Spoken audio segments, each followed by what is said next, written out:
Hello everyone, my name is Harshi. In this video, I'm going to talk about intransitive verbs. Before we begin, I want to say that if you have any questions, you have to let me know in the comment section. And if you want to improve your English grammar, then click subscribe and the bell icon and let's do this together. What is an intransitive verb? An intransitive is opposite to a transitive verb. Unlike a transitive verb, an intransitive cannot or do not take a direct object. And also, it cannot act upon someone or something. As example, I was sleeping when you called. I was sleeping when you called. You cannot sleep something or somebody. So, sleep is an intransitive verb. Next one. Why did you smile at that guy?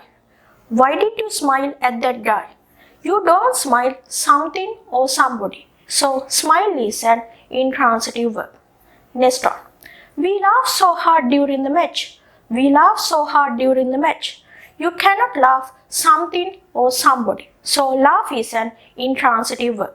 I will show you another examples for intransitive verbs.